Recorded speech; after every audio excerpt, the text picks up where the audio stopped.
Frase do dia que eu captei por aí. Criar é fazer de maneira surpreendente as mesmas coisas. Inovar é fazer de maneira surpreendente coisas absolutamente novas. Não é brilhante isso? Francisco, isso é filosofia pura. Vou ter que voltar para a escola para poder responder para você. Eu sou um guardador incrível, né? Mas eu sempre guardei frases daquelas que eu gostaria de ter tido a competência e a inteligência para ter escrito. Essa é uma delas. Perfeito. Repete. Vou repetir. Criar é fazer de maneira surpreendente as mesmas coisas. Criar. Inovar é fazer de maneira surpreendente coisas absolutamente novas. Isto é inovação, não é só a criação. Brilhante, né? Brilhante. Gostaria de ter escrito isso. Olha, depois que você começou desta forma, estou arrepiado e quero que você comece a contar um caso legal para a gente ouvir. Não tem ninguém tão grande que não precisa de ajuda, e ninguém tão pequeno que não possa ajudar. Ah, Zé, não maltrata o meu coração, vai. Para com isso, pô. C'est la vie, meu amigo, c'est la vie. Encontramos isso no dia a dia, no nosso convívio familiar, na formação dos amigos e no trabalho. Zé, E no trabalho. olha, você está fazendo jus ao padrão, o jargão que nós encontramos, que, aliás, você encontrou aqui. O criativo WTF é aquele que sabe contar o... 1, 2, 3, 4, 5. Você não está conseguindo ler a tua letra, caramba. Vou contar até 5. Criativo WTF é aquele que sabe o que contar. Sabe o que contar. Onde você já contou duas aí sensacionais. Vai desculpando, pessoal. E sabemos o que contar no podcast, no YouTube, no Instagram e no Facebook. É só acessar. Muito legal. Vamos voltar de novo ao nosso livro É o que Parece? Que tem muitas histórias aqui, das 60 e tantas, nós separamos mais algumas delas que eu acho interessante colocar. Eu queria colocar isso aqui, se você me ajudar, nessa do que o Nelson Gomes escreveu, e ela data de 1983, 17 com 19, 36 anos atrás, que foi algo que começou na produção comercial de televisão, que fez uma inovação na maneira de produzir. Né? Verdade, eu participei de algumas reuniões. Naquela época, os comerciais deixaram nascer ao vivo, depois viraram em tape, mas muito mal feitos, era feito em estúdios dentro da própria emissora, e aí a grande novidade era o filme, porque o filme dava a textura, a profundidade e a cor. Então, o filme publicitário dominou durante décadas a publicidade brasileira. E aí se achou um jeito de fazer isso de maneira competente, mais barata, que era fazer comerciais em vídeo, que é o que hoje mais se faz. Né? Acho que as produções, as películas em filmes e tal, hoje são cada vez mais raras, até porque são custos enormes, e o vídeo acaba facilitando, inclusive, para poder jogar edição, nas redes sociais, é muito mais fácil. E tal. Zé, só queria ter uma complementada aquilo que você disse. De verdade, foi nessa época que a Globo começou a realizar espécie de seminários, convenções, para reunir técnicos que falavam disso. Por exemplo, eu fiquei embevecido quando um produtor de comerciais falou de como ele produzia em chroma key. Hoje, chroma key quase não se fala mais. E ele, com detalhes, começou a mostrar jogo de luz. De baixo para cima representa pavor. Do lado representa uma outra visão da mesma personalidade. Tudo é técnico. Né? Então, eu fiquei loucamente interessado nisso, aprendi muito, e essa época o Nelson Gomes estava em grande evidência, mostrando tudo o que sabia fazer nessa área.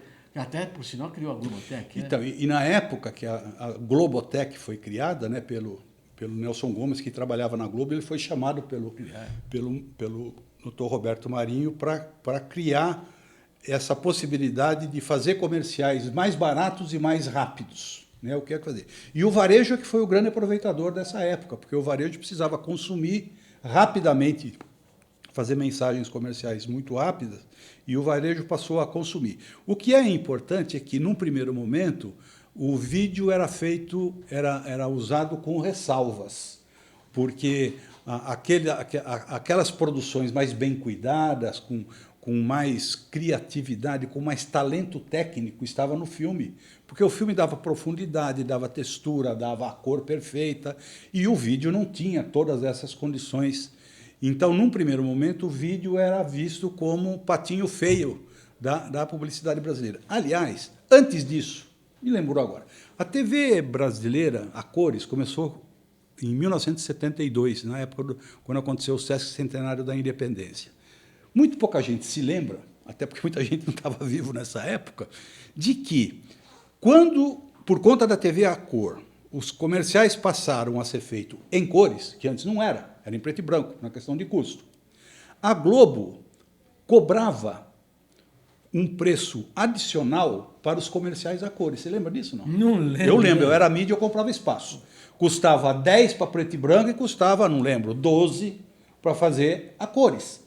E a Globo defendia isso e dizia, não, nós temos que amortizar o custo do equipamento técnico que nós estamos colocando nisso para poder fazer com que a cor funcione na televisão às 24 horas do dia, e o anunciante está sendo beneficiado de estar transmitindo um comercial dentro da realidade, porque transmite com cores.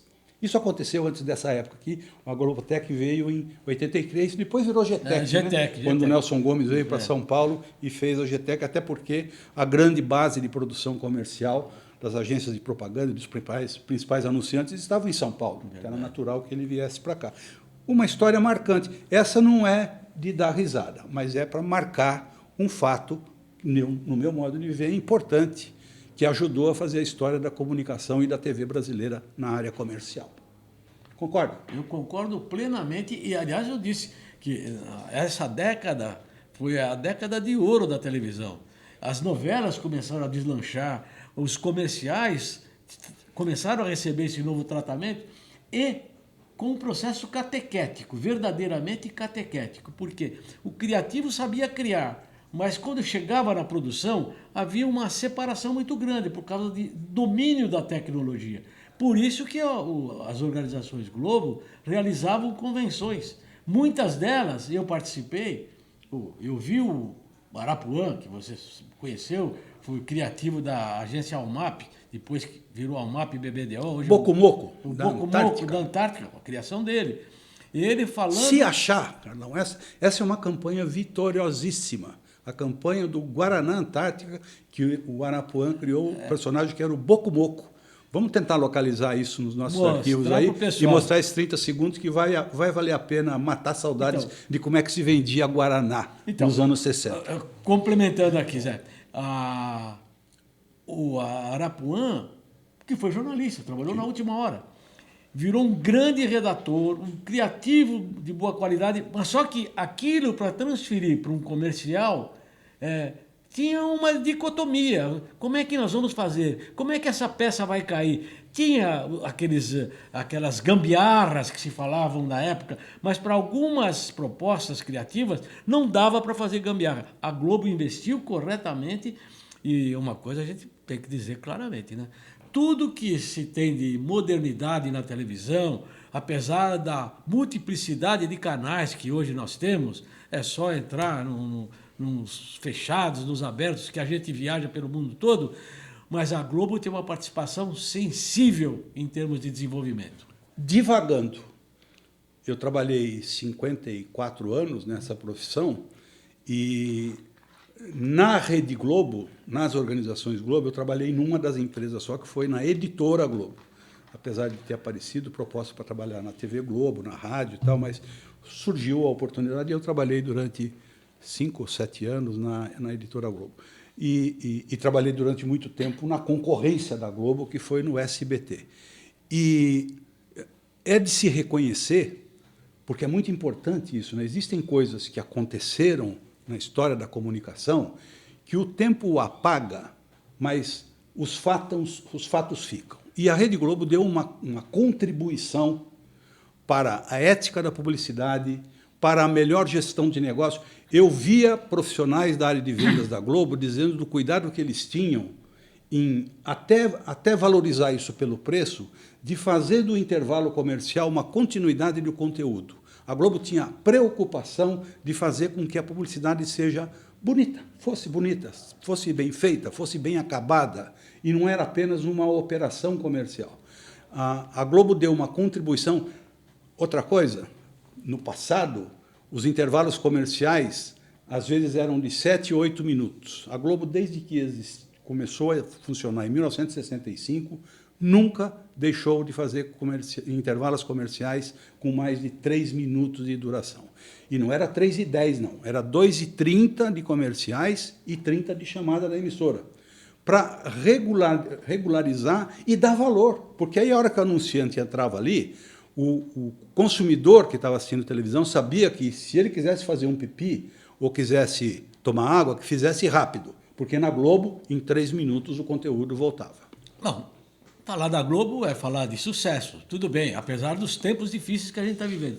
Zé, mas eu me lembro de alguns detalhes curiosos. Por exemplo, além do fato do break comercial ser de 3 minutos e em seguida retornar à programação da emissora, coisa, aliás, que só a Globo mantém hoje, hein? Quem for com um olhar crítico, depois de ouvir essa conversa conosco, observar o que os outros canais fazem, vão se espantar. Tem uma emissora, uma rede nacional importante, que os intervalos comerciais chegam a 7 ou 8 minutos. Você perde até o trecho do produto, do assunto que você estava assistindo, porque entrou uma série de comerciais, uma enfieração de comercial. Não é justo. Um outro detalhe também, controle de som. Havia um abuso, hoje há uma certa regulamentação que nem todas as emissoras obedecem, mas uma quantidade de decibéis que não podia variar. Você está assistindo a um comercial, de repente, está assistindo a um filme, a um programa da emissora. Quando entra o comercial, os decibéis sobem para atrair atenção. Negativo, isso não pode acontecer. Se você tiver em casa pensando que está com problema de audição, negativo, não está, Zé. A pessoa está sendo massacrada por um desejo até meio idiota das emissoras querendo atrair a atenção do público.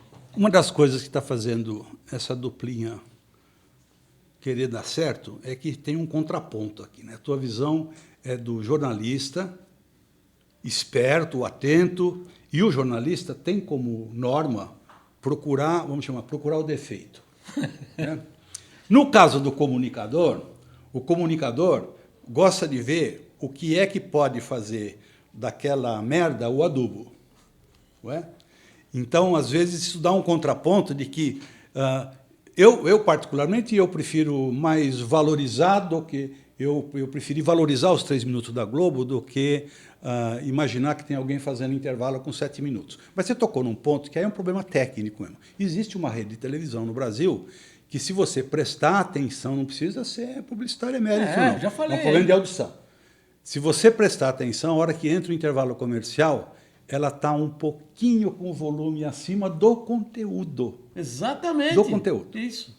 Mas não estamos... Vamos falar de que esses comerciais é que estão ajudando a fazer a economia girar, as coisas acontecerem, a dar espaço para a criatividade do Brasil, que é uma das maiores do mundo, e que tudo está para ser feito ainda, né? Tudo está para ser feito. Para o bom mestre, não há ferramenta ruim.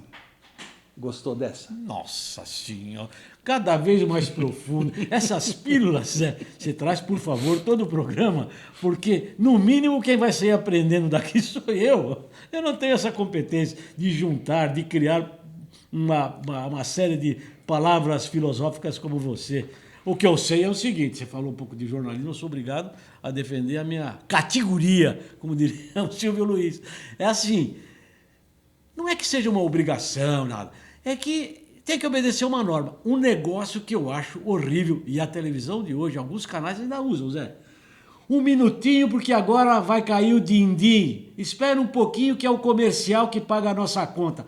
Pelo amor de Deus, eu sou contra isso. Não é. Você é um homem de propaganda, eu sou um jornalista. Não gosto. Essa linguagem é quase que de baixo calão.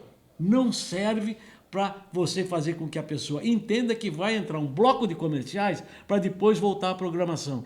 Pode dizer, agora é um intervalo, aguarde que nós retornaremos. Custa falar uma linguagem assim? Isso aí em Por que Ribeirão- fazer din-din? Por quê? Isso aí em Ribeirão Bonito se chama tiro no pé. Então, explica o Porque tiro no pé. Machucou o pé. consumidor hoje cada vez mais atento, cada vez mais veloz nas coisas que recebe e consome, cada vez com mais acesso à informação e conteúdo, cada vez mais sábio. Logo, então, quando se usa algo que não está dentro do linguajar, ou é algo que até coloca em demérito o que vem pela frente, o consumidor sabe o que é isso, sabe avaliar o que é isso. Pena quem está fazendo isso que não está percebendo que está perdendo, mas alguma coisa está perdendo, porque o consumidor hoje é uma outra pessoa. Para a gente terminar esse bloco, vamos contar mais uma do Globo, do Oscar Matos, também nosso amigo do Clube Oscar do 100. Matos. O Oscar Matos trabalhou durante muito tempo como vendedor de espaço em jornais, em revistas e tal, e trabalhou muito tempo no jornal O Globo. Ele trabalhava aqui em São Paulo e vendia publicidade para o jornal O Globo, que tinha uma concorrência ferrenha com outro jornal do Rio de Janeiro, que lamentavelmente depois se perdeu, agora está tentando se reabilitar, que era o famoso Jornal do Brasil, que uma guerra entre o Globo e o Jornal do Brasil pela audiência dos jornais do Rio de Janeiro, fantástico. E o Globo editava uma vez por ano um caderno que se chamava Panorama Econômico.